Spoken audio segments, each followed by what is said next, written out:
ನೋಡಿ, ಪಾತ್ರಧಾರಿಗೆ ಸೂತ್ರಧಾರನೇ ಆಧಾರ. ಪಾರ್ವತಿ ನನ್ನ ಸೂತ್ರ ಹಿಡಿದು ನನ್ನ ತಲೆ ಮೇಲೆ ಕೂತು ನನ್ನನ್ನೇ ಆಡಿಸ್ಬೇಕು ಅಂದ್ಕೊಂಡಿದ್ದಾಳೆ. ನಾವು ಅದಕ್ಕೆ ಅವಕಾಶ ಕೊಡಬಾರ್ದು. ಯಾರು ಬಯಲಿಗೆ ಬರಬಾರ್ದು. ಆ ರೀತಿ ಎಚ್ಚರಿಕೆಯಿಂದ ನೋಡ್ಕೊಳ್ಳಿ. ನಾನು ಮರೆಯಲ್ಲೇ ನಿಂತು ಎಲ್ಲ ಗಮನಿಸ್ತಿರ್ತೀನಿ. ರಾತ್ರಿನೇ ಮನೆಗೆ ಹೋಗಿ ಬೆಳಗ್ಗೆ ಏನೇ ಅರ್ಜೆಂಟ್ ಆದರೂ ಬಯಲು ತಾವು ಬರಬಾರ್ದು ಅಂತ ಹೇಳ್ಬಿಟ್ಟು ಬಂದ್ಬಿಟ್ಟಿದ್ದೀವಿ. ಅಪ್ಪಯ್ಯ, ನಾವೆಲ್ಲ ಹೇಳಿದ ಮೇಕೆ ಯಾವನೂ ಬರೋಕ್ಕಿಲ್ಲ. ಸುಮ್ಮನೆ ಬಂದು ನಾವೇ ಕಾದಂಗಾಯ್ತು. ಫಲ ಹಾಕಿ ಪಾಪ ಕಳ್ಕೊ, ಕುಲ ನೋಡಿ ಹೆಣ್ಣು ಕೊಡು ಅಂತಾರೆ. ನಾವೀಗ ನಂಬಿಕೆಯನ್ನು ಫಲ ಗಳಿಸ್ಬೇಕು ಅಂದರೆ ಭಾಳ ಎಚ್ಚರಿಕೆಯಿಂದ ಕೆಲಸ ಮಾಡಬೇಕು. ನಿಂತಲ್ಲಿ ಎಲ್ಲೂ ಅಲಗಾಡ್ದಂಗೆ ಎಲ್ಲ ಕಡೆ ಗಮನ ವಹಿಸ್ತಿರ್ಬೇಕು. ಹೋಗಿ ಇಡೀ ಬೈಲ್ ಸುತ್ತಾಡ್ಕೊಂಡು ಬನ್ನಿ. ಯಾರು ಬರ್ದಂಗೆ ನೋಡ್ಕೊಳ್ಳಿ. ಒಂದು ನಾಯಿ ಬಂದು ಕೂಡ ಅದು ಮೇಲೆ ಹೊಡೆದು ಕಳಿಸಿ. ದಣೆ, ನೀವೇನು ಯೋಚನೆ ಮಾಡಬೇಡಿ. ನಾಯಿ ಒಂದೇ ಅಲ್ಲ, ಯಾವ ನನ್ನ ಮಗ ಈ ಕಡೆ ಕಾಲು ಹಾಕಿದ್ರು ಹೊಂಡ ಮ್ಯಾಗ ಬಂದು ಹೊಡೆದು ಕಳಿಸ್ತೀವಿ. ಅಪ್ಪಯ್ಯ, ತಲೆ ತೆಗಿಯೋ ಕೆಲಸ ಆಗಿದ್ರೆ ಅಥವಾ ತಲೆ ಹೋಗೋ ಕೆಲಸ ಆಗಿದ್ರೆ ಉಗುರನ್ನ ಕಟ್ ಮಾಡಿದಷ್ಟು ಸುಲಭವಾಗಿ ಮುಗಿಸ್ಬಿಟ್ಟು ಬರ್ತಾ ಇದೆ. ಇದು ಯಾವುದಪ್ಪಯ್ಯ ಇದು? ಬೇರೆಯವ್ರು ಬುಡಕಾಯೋ ಕೆಲಸ. ಈ ಟೈಮಲ್ಲಿ ಏನಾದರೂ ಆ ಪಾರು ನನ್ನ ಕೈಲಿ ಸಿಕ್ಕಿದ್ರೆ ಅದೇನು ಮಾಡ್ಬಿಡ್ತಾ ಇದ್ನೋ ಗೊತ್ತಿಲ್ಲ. ನೆರಮನೆ ಬದುಕಿಗೆ ಬಿಲ್ದಲ್ಲಿರೋ ಹೆಗ್ನ ಒದ್ದಾಡ್ದಂಗೆ ಆಗಬಾರ್ದು. ಇನ್ನೇನು ಅಧಿಕಾರಿ ಬರೋ ಹೊತ್ತು. ಎಲ್ಲ ಸುತ್ತಾಗ್ತಾ ಇರಿ, ಗಮನ ವಹಿಸಿ. ನಾವು ಹೋಯ್ತೀವಿ. ಶಾಲ್ನ ಭದ್ರವಾಗಿ ಸುತ್ಕೊಳ್ಳಿ. ತೊಂಡಿ ಗಿಂಡಿ ಆಗ್ಬಿಟ್ಟಾತು. ನಾವು ಬರ್ತೀವಿ.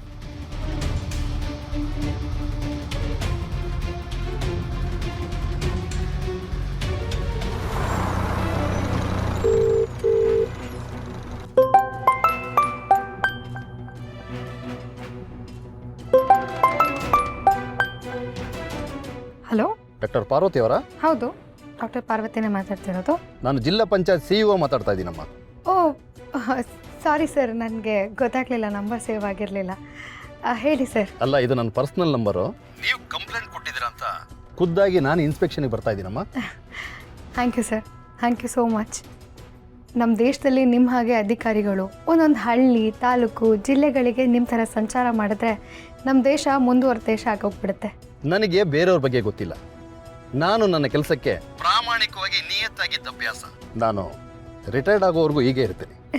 ನೀವು ತುಂಬ ಜನಕ್ಕೆ ಸ್ಫೂರ್ತಿಯಾಗೋರು ಸರ್. ತುಂಬ ಖುಷಿ ಆಯಿತು ನನಗೆ. ಎಲ್ಲರೂ ಅವ್ರವ್ರ ಕೆಲಸನ ಸರಿಯಾಗಿ ಮಾಡಿದ್ರೆ ಯಾರಿಗೂ ತೊಂದರೆ ಇರೋದಿಲ್ಲ. ನೀವು ನಿಮ್ಮ ಅಪ್ಪನ ಬಗ್ಗೆನೇ ಕಂಪ್ಲೇಂಟ್ ಕೊಟ್ಟಿರೋದ್ರಿಂದ ಈ ಕೇಸು ನನಗೆ ಇಂಟ್ರೆಸ್ಟಿಂಗ್ ಅನ್ನಿಸ್ತು.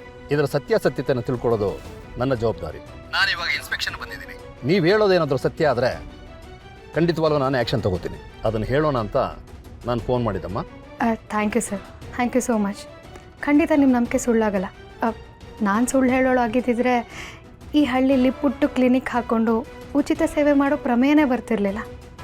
ಆದರೆ ನನಗೆ ಈ ಹಳ್ಳಿ ಉದ್ಧಾರ ಆಗಬೇಕು, ಮೂಲಭೂತ ಸೌಕರ್ಯಗಳು ಎಲ್ರಿಗೂ ಸಿಗಬೇಕು. ಇದೇ ನನ್ನ ಆಸೆ. ಓಕೆನಮ್ಮ. Okay sir, thank you.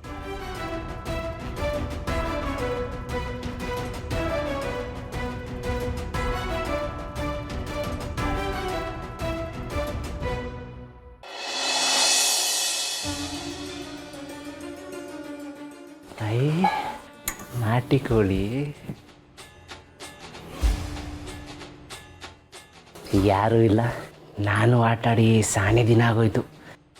Match ಶುರುವಾಯ್ತದಿಲ್ಲ, ಒಂದ್ಕಿತ ನೋಡ್ಬಿಡಮ್ಮ. ಚಂದ್ರಿಯೇ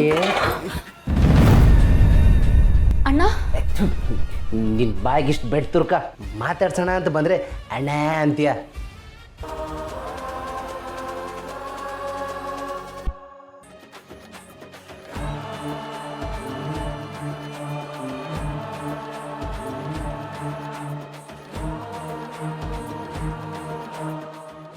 ಅದು ಸೋಮೇಗೌಡ,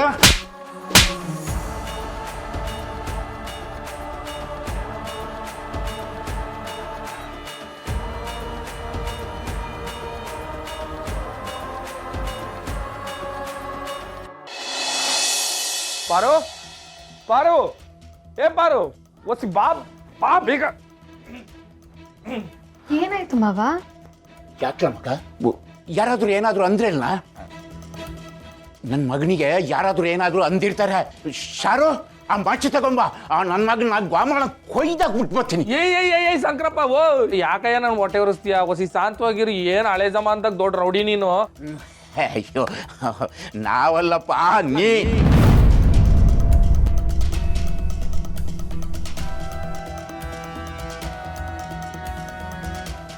ಅಯ್ಯೋ ಏನಿಬ್ರು ಆಗ್ಲಿಂದ ಜಗಳ ಆಡ್ತಿದ್ದೀರಲ್ಲ ಏನ್ ಮಾವ ಏನಕ್ಕೆ ಹೋಗಿದ್ ನೀನು? ಅದು ನೋಡು ನಾನು ಇಂಥ ಮಾತಲ್ಲಿ ಮರ್ತೇ ಹೋಯ್ತು. ನಾನು ಈ ಗಾಬ್ರಿಲೋ ಅಥವಾ ಬೇಜಾರಲ್ಲಿ ಕೂಗಿದ್ದಲ್ಲ, ನಾನು ಖುಷಿಯಾಗಿ ಕೂಗಿದ್ದು.